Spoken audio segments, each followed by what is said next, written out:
Forget about Metal Gear, forget about Death Stranding. What I've got for you here is nothing but peak Kojima genius. This is Snatcher. You play as a detective hunting killer robots disguised as humans.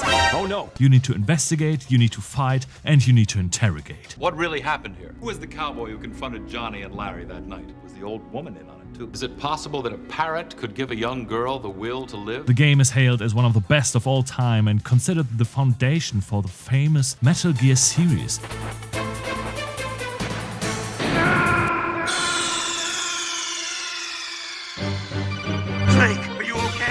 So why aren't we talking more about this game? Well, the game first released in 1988 in Japan and was later released in the West in 1994, but not in its original form. You see, Kojima had made some, let's call them artistic decisions in this game that Western publishers weren't quite okay with. It mainly has to do with a certain scene, which includes an underage girl.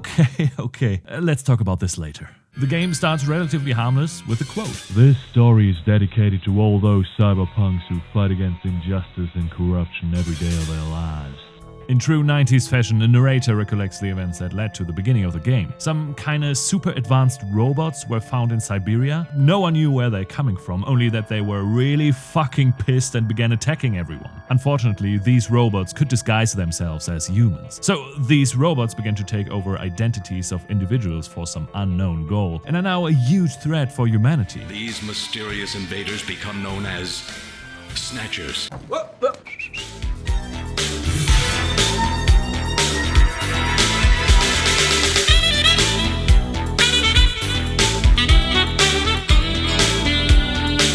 We play as Gillian Seed, a newly recruited junker. Junker are a secret police force to find snatchers. Wait, where did I hear that before? Before starting his new job, Gillian informs his wife Jamie about his role as a junker. Their relationship has been strained since they were discovered in Siberia 3 years ago with no memories of their past. Gillian feels drawn to confront the Snatcher threat, hoping his work as a junker might uncover clues about their mysterious history. I sense that there is something terrible hidden in our past, and if we remember it, it will destroy us.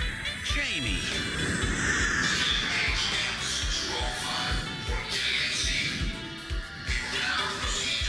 I'm going now. Jamie! What? I can't hear you!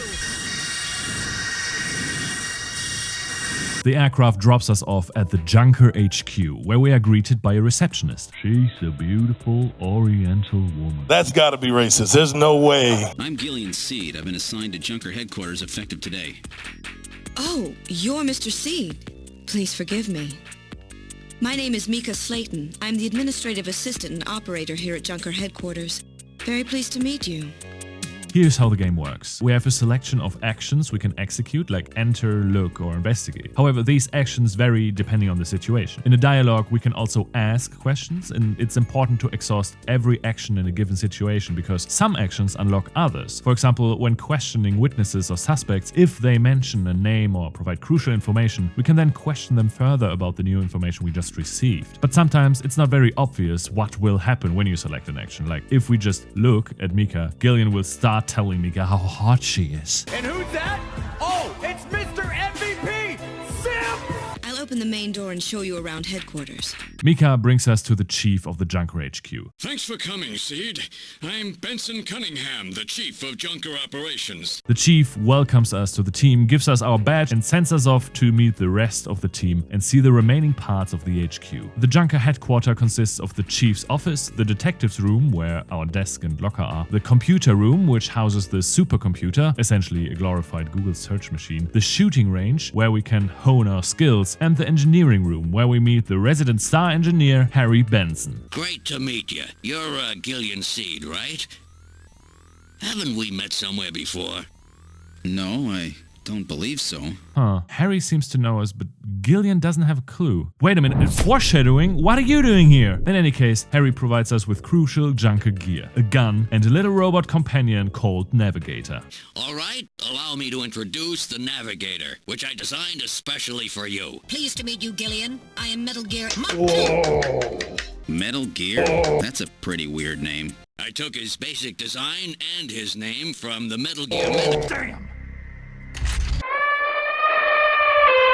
With the navigator, we can save our game, get hints during missions, and make video calls. And just as we are done talking to Harry, we actually get such a video call from our co-junker JJ Gibson, who we didn't get to meet yet because he's out on a mission. Junker HQ, this is Gibson. I've cornered a probable male snatcher. I'm in the abandoned factory in the M district. Request immediate backup. Ah shit, we gotta head out immediately. We must hurry. We'll use a turbocycle to travel to the scene. With this turbocycle, which design is absolutely unique, never seen it before, I don't know what you're talking about, we are able to visit different locations around town. But right now we need to back up JJ. So we swing our ass into the seat and head to his last known location, which is an abandoned factory at the outskirts of the city. An ominous sights await us, and before we head in, we hear a bone-rattling scream coming from the building.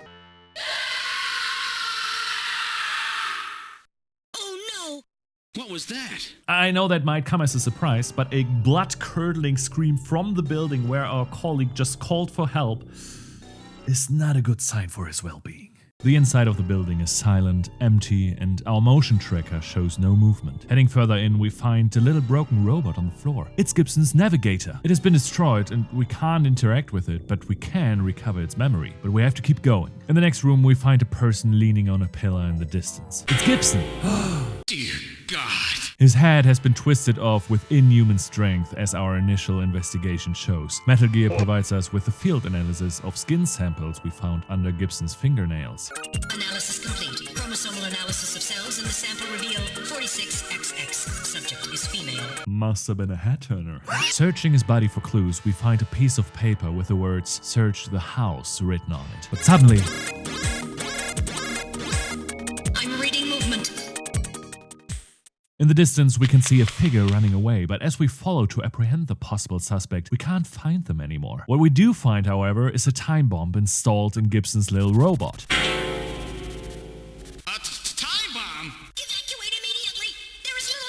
But as we are about to reach the exit, we get jumped by little spider robots, and this starts our first combat sequence. Combat is pretty basic. Enemies starts to appear on a static screen, and you need to whip out your iron with a button press and start blasting on whoever shows up on a 3x3 grid. If the spider robots linger for too long, they will start shooting and take away a chunk of your health. And that's about it.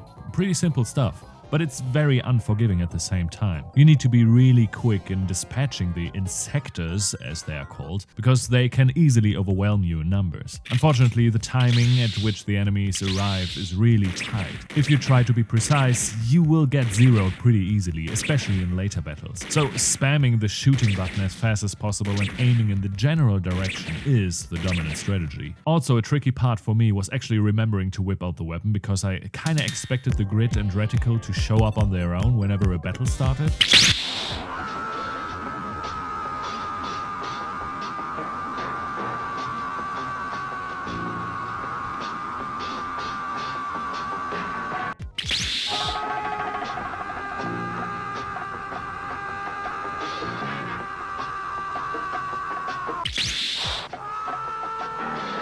And as we finish off the last one, we jump out of the exploding factory just in time.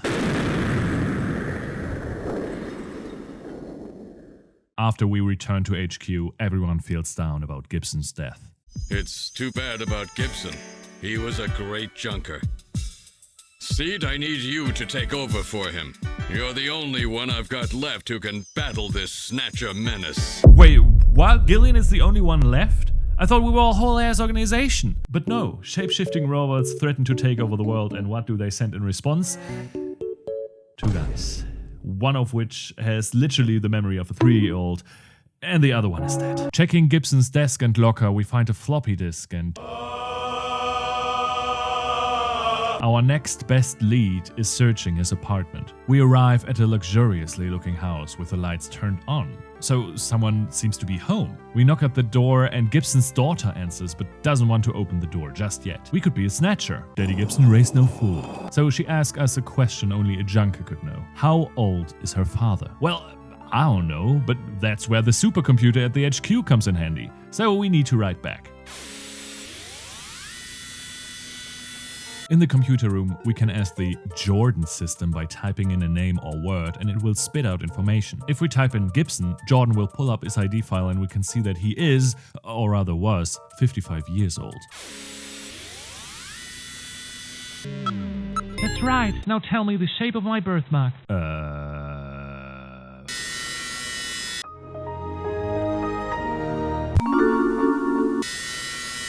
Heart-shaped. Okay, that's right. And finally, where is this birthmark located?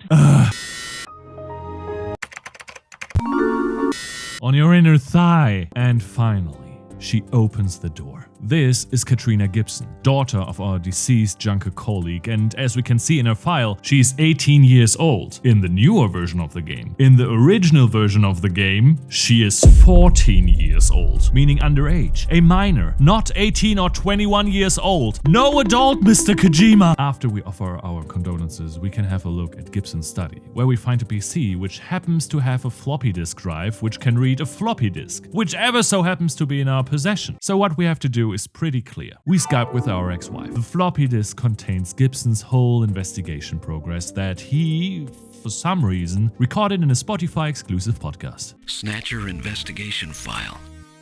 Why does Snatchers appear in the winter? Gibson has found out a whole lot about Snatchers. Most notably, their artificial skin is prone to get damaged when exposed to sunlight, making them die quickly, meaning sunburn is fatal to them.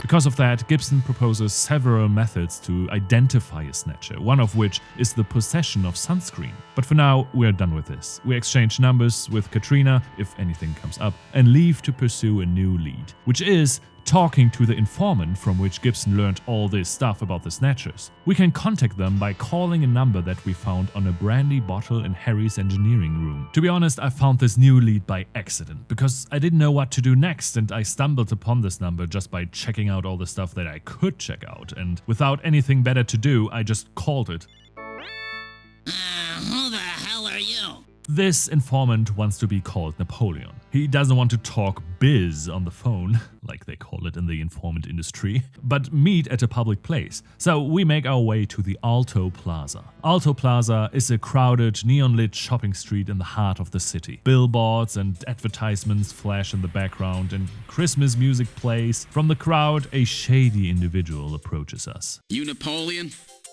Well, let's keep this short, okay? In exchange for cash, Napoleon tells us that Gibson was going to observe a Snatcher suspect in the nightclub Outer Heaven. This is Outer Heaven. Now, the club is easy to find, but it has a strict entry policy. You have to wear a mask, but not any random mask, but one made and sold over at the black market called Plato's Cavern. This was the start of a very frustrating part of my playthrough. I got lost. I mean, I knew where to go, the black market, but it would not give me the prompt to go there. I could visit the club, but since I didn't got a mask, the furry bumper would just send me away. So I talked with every NPC available and hoped to get to somehow unlock this new location, but nothing. And like the bottle with the number of the informant, the solution for this was similarly convoluted. So what you have to do is go to Alto Plaza when there's no informant there and wait. Because in the background are ads that change every few seconds. And one of those ads shows the number of Plato's Cavern. If we call that number, we have a little conversation with the, I guess, customer service of this black market.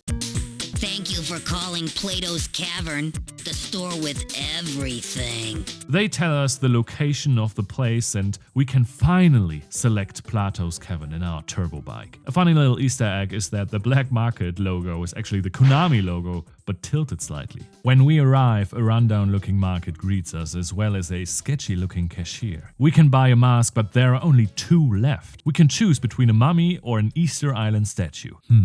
What to pick? With a mask in hand, we can finally enter the club. And you know what the funny thing is? I didn't tell you that this entry policy of the club applies only for the masquerade hour. Meaning any other day of the week, we can just wander into the club without a mask. Hell, maybe you can even go into the club after masquerade hour has ended. But no, we have to make this whole journey just to get in this club right now. Can't wait an hour. In any case, this establishment is filled with extremely dated cameos from other video games. We got characters from Contra and Castlevania and other Konami IPs, but the real eye-catcher is the dancer on stage. And let me tell ya, the girl got some moves.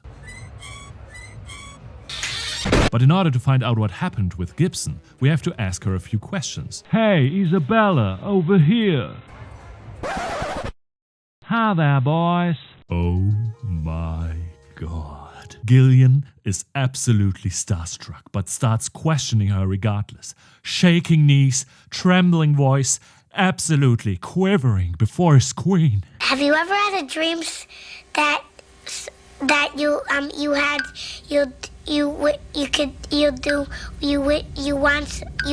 could do so you.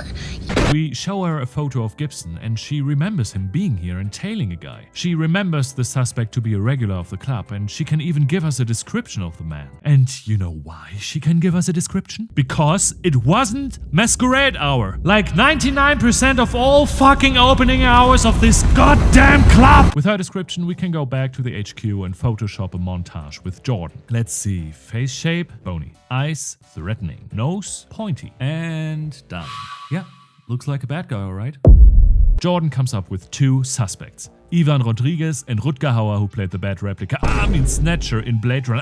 It's Freddy Nielsen, an original character from the game Snatcher made by Hideo Kojima. We pay the first suspect a visit. We are pulling up in front of a large, deteriorated living block. Some guys have made a fire in an old oil barrel right outside the building. The game calls them freemen. Freemen are outcasts of society. But unlike homeless people, these guys have actively chosen this life. Oftentimes coming from well-paid jobs, they become jaded by the control of corporations and the suffocating social conventions and thus now live free of these things. I really like this kind of world building. The freemen are not really important. You can ask them about Ivan, but that's about it. They are just there to flesh out the world, and I think it works. We square up on Ivan's doorstep and knock on his door. He opens a little peeping flap and we demand entrance. Alright, just relax. The door opens up and oh shit, he's got a gun! Did I kill him? He has only lost consciousness. Well, that is a very suspicious first impression. Let's look around his apartment to see if we find some evidence of him being a snatcher. First thing that catches the eye is that he has quite a suntan. And we also find sun oil in his bath. But what's this? Hidden in a secret compartment, we find a stash of liquid sky, the snatcher equivalent to methamphetamine crack cocaine. So that about explains everything, doesn't it? Yes. It appears that Ivan was simply trying to conceal the fact that he is a drug user. But to be 100% sure he's not a snatcher, we can let Metal perform a scan of him. Analysis complete. Ivan Rodriguez is a completely normal homosexual. This is not our guy. Let's have a look at Freddy Nielsen. He sure lives in a nicer part of town. We knock on the door and his wife Lisa shows up. She's holding her face weirdly, but she says she had a terrible toothache since this morning. Freddy's not home right now, and after asking what he did at the time of Gibson's death, she says he was working and driving people around, as you do as a taxi driver. We ask if we can have a look around, and she hesitantly agrees. Rummaging through the bathroom, what's that? A bottle of sunscreen that was recently used? A clear sign of a snatcher. There's no mistake.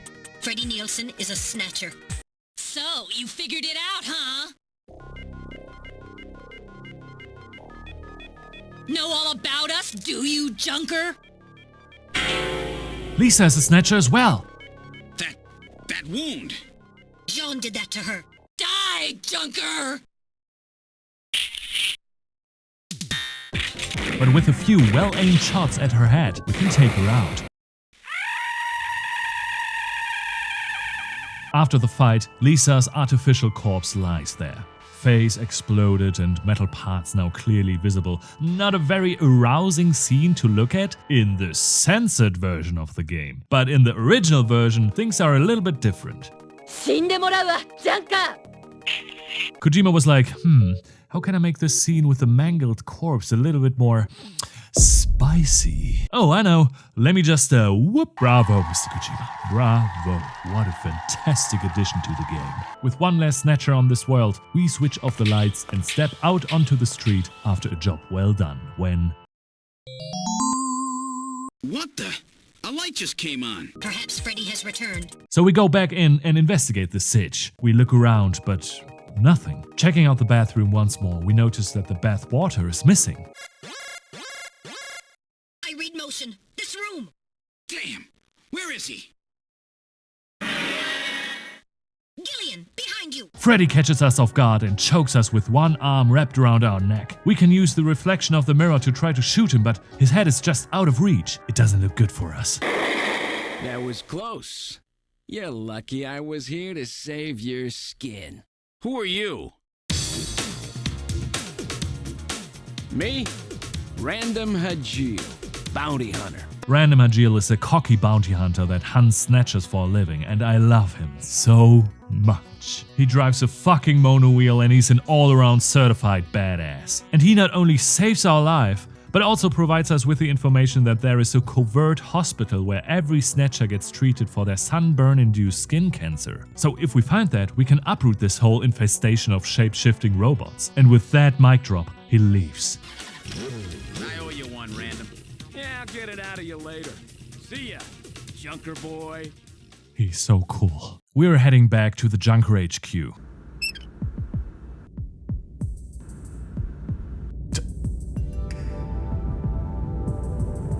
Chief? Okay. Okay. The chief begins with a recap of what happened because the game is split up in acts, but we don't need all that. But what we do need is the data from Gibson's navigator. Harry has been hard at work recovering whatever is left on its memory, but it was severely damaged. All he managed to salvage was this part of an image, Hospital Olean. It is incomplete, so we can assume there is more beyond its borders. But this hospital is probably the hospital that Random talked about, the one where snatchers get treated. That's why Gibson took a photo. But since it's not an official hospital, it doesn't show up in Jordan's database, so we have to get in touch with a few contacts to find out more. But before we can do that, we receive an emergency call.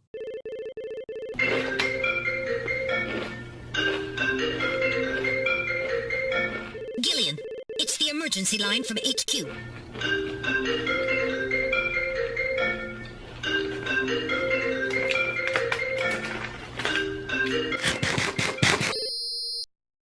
Gillian, I'm glad I got you. I got a call from Katrina. She seemed really scared. Katrina's in trouble. We hightail to Gibson's house. The study is absolutely destroyed. The PC is broken, slashing marks on the wall, and the sofa is in shambles, but no sign of Katrina. Suddenly, something comes crashing through the window. It's Alice, Katrina's watchdog that I totally mentioned in the beginning of the video and you have just forgotten about. She's dead. It's a gruesome sight. She has been disemboweled. No doubt the work of snatchers. Metal gives us a very vague explanation that Katrina ran from the snatchers and is hiding somewhere just so we have a reason to go look for her and don't assume that she is already dead. First, we look in the HQ. Nothing. Alto Plaza? Nothing. She's not at the club either. We retreat for now to our apartment, which has the lights turned on. Be careful.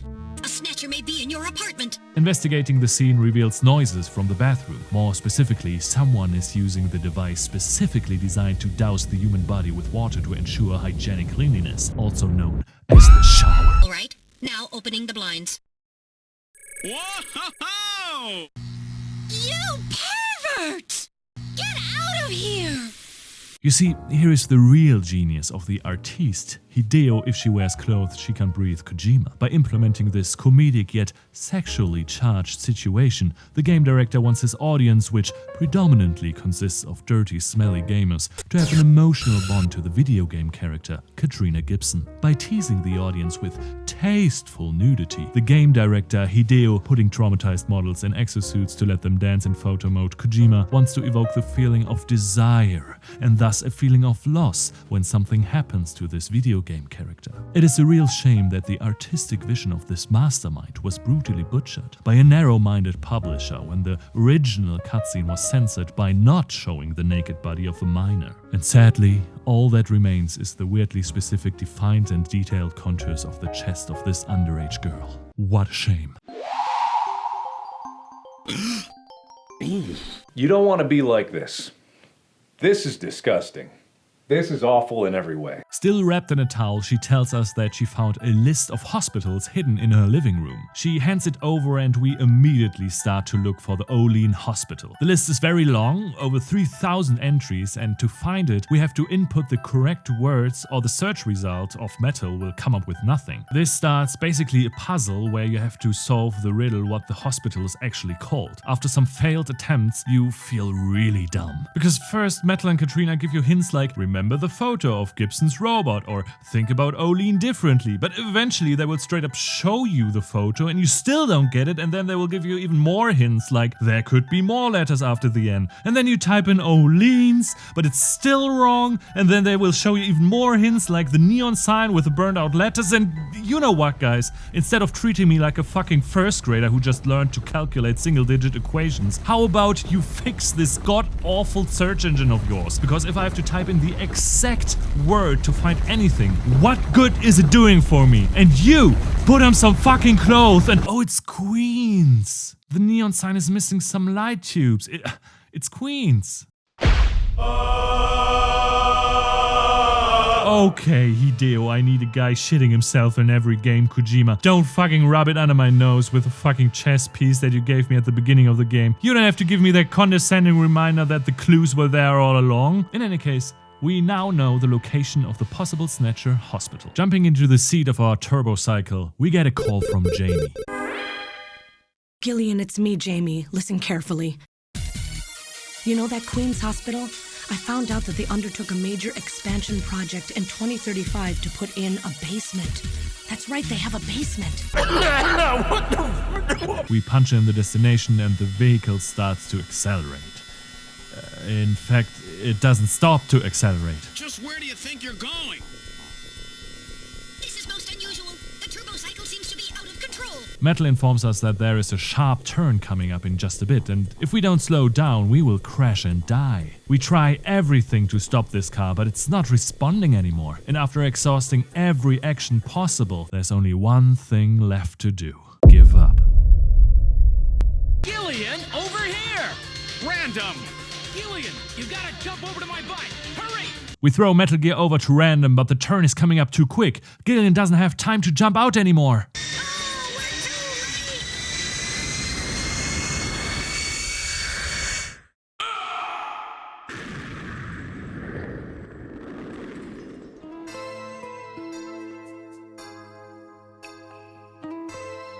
But Gillian managed to jump out right at the last second and is now clinging onto the back of Random's monowheel. Random drops us off at our initial destination and, to our surprise, he wants to come with. Random, are you sure you know what you're doing? This isn't going to be a field trip, you know. We may not come back. And the bounty for this one will more than make up for it. If you're around to spend it, that is. Gillian, let's get going. The hospital is a decrepit old place which looks very much abandoned. Old surgery equipment and laboratory stuff under a thick layer of dust. In one very dark room we find a desk that has a suspicious metal railing system attached to its feet. And if we check out the vase right next to it, we find a little button hidden at its base. And if we press it, this happens. Nothing. Because the game locks up. What is supposed to happen is that the light beam is scripted to automatically wander to a now open secret passage under the desk, but somehow it doesn't do that for me, but freezes up instead. Luckily, after reloading a couple of times, I actually managed to get it to move, but at a very high cost. This apparently leads down to a lower level. It looks like Jamie was right. Queens Hospital does have a basement. And that basement is the Snatcher's main lair. Fortunately, a manual reset fixes this Mickey Mouse-ass game. The basement level of the hospital is an exact mirror of the layout on top, only that everything here is in a pristine condition. Checking out the last room exposed us to a very gruesome sight. I don't know if I'm allowed to show that on YouTube, so if the following scene is blurred, you know I went back to censor it. Also, trigger warning for gore. Good God! We have found the place where the Snatchers dump the bodies of the people they replaced. They are in a gruesome state. Most are already skeletonized, but one is still actively decomposing. To find out who was replaced and is now a Snatcher, we need to find out who these bodies belong to. Luckily, Metal Gear can provide us with a simulated facial reconstruction based on their skulls. With this method, we can find out that the bodies belong to Freddy and Lisa Nielsen, which makes sense given that we already encountered their Snatcher counterpart. Another belongs to a guy called Shin-Chu Oh, who was the previous owner of this hospital before it became the Snatcher hideout. And now onto the last body. Now adding postulated hair and eye features. Reconstruction of head of final victim completed.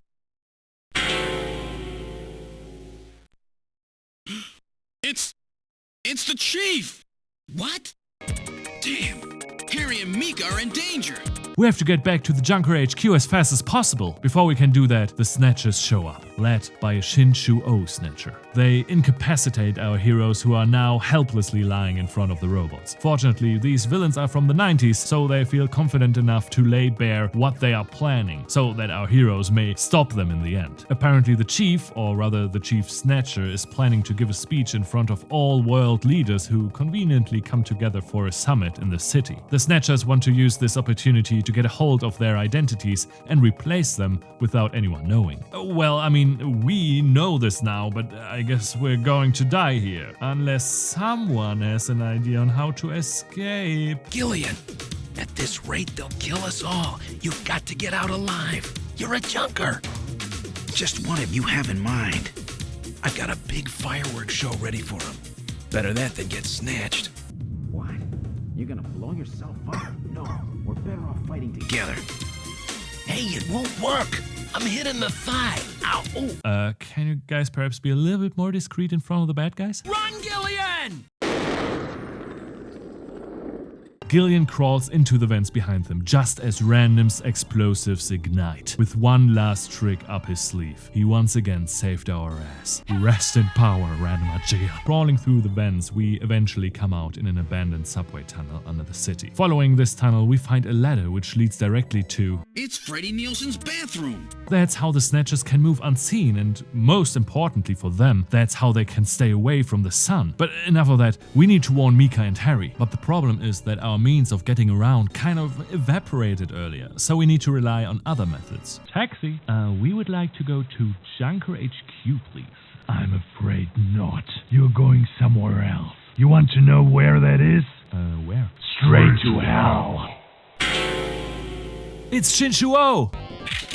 Anyway, let's get going. Arriving at the HQ, we are greeted with a concerning sight. The reception area is a battlefield. Bullet holes in the glass door and Mika's receptionist cocoon, or whatever you want to call it, has been damaged as well. Opening the shutter, we find a wounded Mika inside. Fortunately, she's only lightly wounded. Moving further in, we find Harry lying in the hallway. But this time the wounds look more serious. He's still conscious, but Metal informs us that he has only little time left. In his final words, he says that talking to us was always easy, almost like we are family.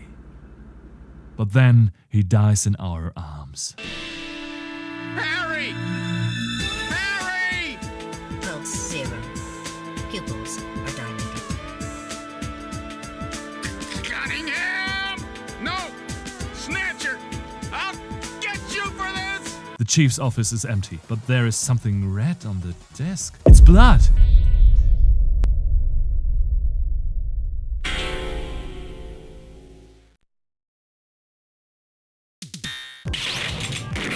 We shoot at him, but we destroy the lights. Then we lose track of him. We search in every room, but we can't find him under the red emergency light. We even look at the reception area, but what's this? I'm right here. I don't need to run or hide from you. Mika has fallen into the Snatcher's hand, and he was somehow able to get her in this sex dungeon-ass chain setup right in the middle of the reception area. This starts a special kind of shooting sequence where we are not allowed to miss, otherwise we would hit Mika. But after we hit him a couple of times, he goes down. And after the dust has settled, Gillian overlooks the city from the hallway windows as Mika mourns Harry's death. When suddenly... Gillian, I have an urgent video call from Jamie. I'll connect you. Gillian, I've got my memory back. I remember everything. Your memory? So what about us, Jamie? Who are we? Gillian, it's terrible. What we've done. Jamie, what's wrong? I can't tell you something like this over the video phone. I would have been better off never remembering. Okay, Jamie, calm down. I'll head out right now. Where are you? Is it snowing? I'm sorry, Gillian. I can't tell you. They've taken our boy hostage. Our boy? Who? Professor Modnar is here too. Jamie, what are you talking about? I'm so sorry. Snatcher! Gillian! Kyoto Summit just 3 hours away. The delegates from the participating countries are beginning to arrive at the conference center. I'm not gonna lie, things are not looking good. The convention where all world leaders conveniently convene is commencing in about 3 hours. The Snatchers are still trying to take over, and word has come out that the head of the Junkers is dead. And apparently the world deemed it the best course of action to not fuck around anymore and discuss an airstrike onto the city to deal with the Snatchers once and for all. Needless to say, we're kind of on a timer here. But the situation has also some benefits. With the chief gone, you are the highest ranking officer here. You knew all along? Of course. 3 years ago, Gillian and Jamie were found in a cryopod in a secret lab under Moscow. Their memories intentionally wiped. Also, there was a third pod that was already empty when the special forces freed them. How long were they in cryosleep? You come from a world that's been gone for 50 years. But that isn't even the real twist. Found on their body was a picture. That's correct. Harry is Gillian and Jamie's son. Harry? Harry was my son? Harry was his son, but Jamie still thinks her child is a little wee boy and that he's in the grasp of the Snatchers. So now we need to free her. But where is she? Where are the Snatchers hiding? There. This is the spot. It's presently occupied by an old church. Listen, I don't want to put you through this whole spiel of how we find out that the Snatcher hideout is in a fucking church. Let's just say that we found it by extremely good deduction. And sure enough, under the church is a high-tech Snatcher warehouse, which seems to receive its robot shippings from Siberia. And this is also where they finalize their snatched identities to replace people. And in true Kojima fashion, we are getting a cutscene where every little detail of the process gets explained. First, they adjust the size of the still skinless Snatcher to the size of the individual who is to be snatched. The Snatcher's overall shape and size can be adjusted by expansion or contraction. Gillian, wake up! There's a boss rush coming up that you need to get stuck on for an hour. First, we get jumped by an advanced form of the insectors that sometimes do a little shift when they arrive, so that you can't really predict their movement. This is where I figured out that the spam shooting is the best strategy for the game. The problem is that once they get a shot at you, you get stunned for a second, which in turn gives another insector the time to get a shot at you. This can and absolutely will stun lock you until your puny little health bar is red like the tears that you will cry playing the sequence. After fighting off the insectors, we move on to the next room where Snatcher skeletons attack. And here you not only need to be quick, but also need to be precise, because the Snatchers take only damage when you aim at their head. But after that is done, we move on to the next room. Okay, let's try this next door. What abomination awaits us here? And sure enough, the music starts and the health bar appears and we can start blasting at the silhouette. But here is where Kojima tries to pull a fast one on you. Because he conditioned you to fight with the previous two rooms, and the rule of 3 usually applies in these scenarios, but all we have to do here is restrain ourselves from shooting our wife, which is harder than it sounds. Jamie, are you alright? Jamie's okay. She says they need her to develop a new Snatcher skin so that they don't die in the sun anymore. Before her, in the sci-fi pod, lies the original creator of the Snatchers. What? This old man? But before Jamie can tell us more... Why don't you let me finish your little story? Who's there? It's been a while, hasn't it, Jamie? Ah, yes. And Gillian. I am Elijah Modnar, the only son of Professor Petrovich Modnar. And this guy is here to spill the tea, explain everything, and what he's about to tell is the most convoluted and bizarre plot that I've ever heard. You see, 65 years ago, the at the time still kicking Soviet Union started to develop Snatchers to replace the leaders of rival factions in a clandestine manner and try to tip the tides in the Cold War. They brought the best of the best from every necessary field of research together. Some came on their free will, some were forced, like Jamie, but Elijah was absolutely smitten by Jamie. Simping and standing, step on me queen energy all around. Jamie, it's you. Your beauty is the cause of all that has come to pass here. The fuck you say to me, you little shit? But a few years after they started the project, the CIA caught wind of this whole thing and installed an agent in the ranks of the researcher. That's about the time that I learned that you, Gillian, that you were a CIA agent. But when Gillian joined the team, Jamie was absolutely smitten. Simping and standing, step on me king energy all around. Obviously, Elijah wasn't happy about that. I mean, look at how subtle he shows his emotion at their wedding. But then, the Soviet Union was about to collapse and the project was about to be cancelled, and Elijah was about to lose everything. He just wanted to be near Jamie. So, what did he do? Only the most logical and sane thing. He released the deadly virus that was produced one lap over that happened to kill half of the world. A type RAO11 virus which another team was developing. For someone like myself, who was closely involved in the project, blowing up the lab was quite a simple task. My God, Elijah, do you know what you're saying? That explosion killed half the world's population.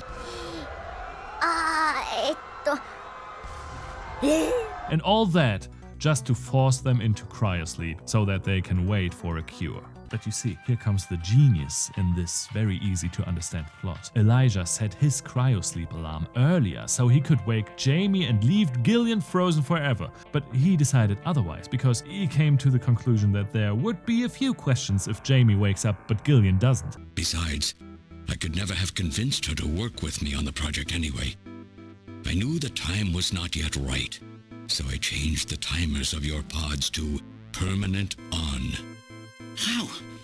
How could you do such a thing? And so for the next 40 years, I worked alone in that cold and lonely room under the Kremlin, trying to complete the artificial skin for the Snatchers. 40 years passed and Elijah had continued his work on the Snatchers and was finally done. He released them into the city to test them, but it was soon revealed that their skin can't take the sunlight. So he brought in his father, who was still alive at the time, to improve the Snatcher skin.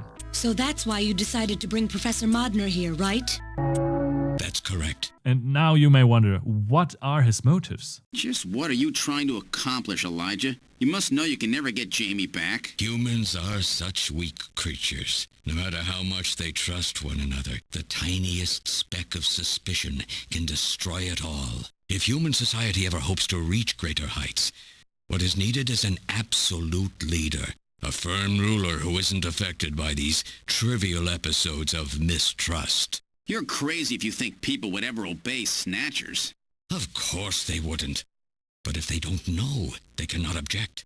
There has been a time in every age that the people have longed for a god to lead them. As long as they give the people no reason to suspect them, then they can easily become their gods. Indeed, a new race of super beings. We are almost there. Once we perfect the artificial skin, Snatchers will transcend man to become this planet's true human beings. But now that his father is dead, how is he supposed to fix the Snatchers? You see, here's the genius in this whole easy-to-understand plot. In a twist of events, his father had worked on a Snatcher as well. And this Snatcher has been the ultimate Snatcher. He has been walking in the sun, acting like a real human, and in fact didn't even know that he was a Snatcher all along. And from this perfect Snatcher, Elijah wants to take a skin sample and reverse engineer it. But who is that ultimate Snatcher? Why don't you take a look at this?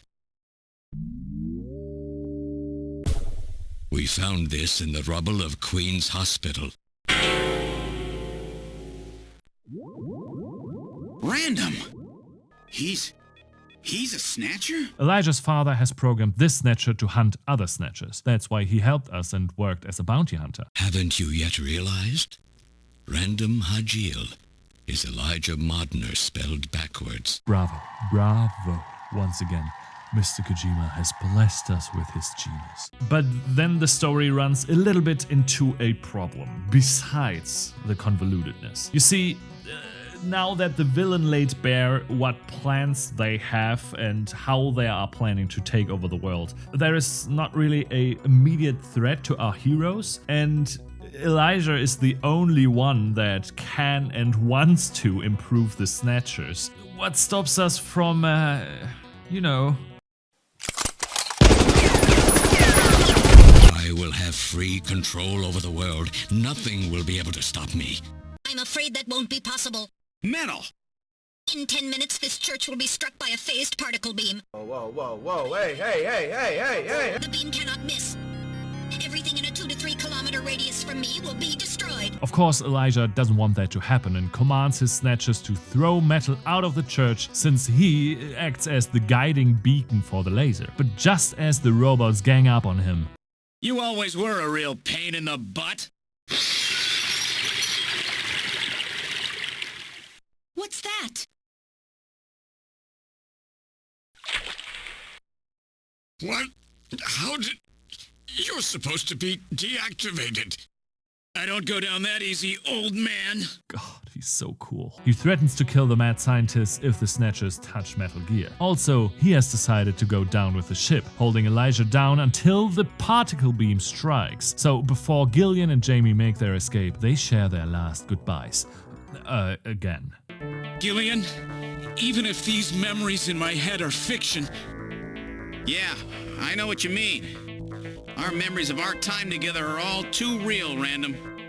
Gillian, you become one hell of a junker. It has been most recreational being your partner. Oh, Metal. If you can, try to pick up the pieces for me. Hurry! You only have 3 minutes. Thanks. Thanks, you two. Jamie, come on. 3, 2, 1, here it comes! Later, kid!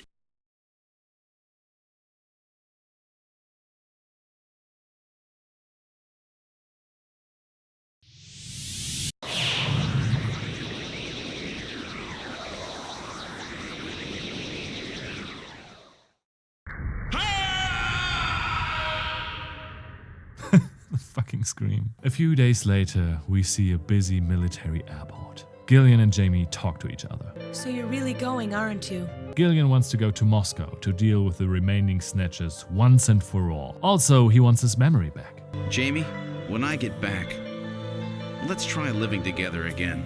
What do you say? As you can see, the pacing of this cutscene is incredible. And just as we leave the lot to go on a new adventure... Wait! Wait for me! Take me with you! Metal Gear shows up with his new Sega CD body. And of course, we're gonna take him with us. And then we're off to face the Snatcher threat in the next game. Which has to come out anytime soon. I mean, it has been 36 years since the release of this game, so I don't know how long it takes to develop a game, but I mean, we've waited this long, might as well, you know. I mean, it will come out, right? Mr. Kojima?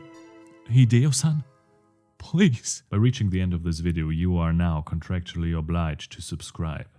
My lawyers are already on your... You better subscribe or my lawyers will get it. Subscribe. Please.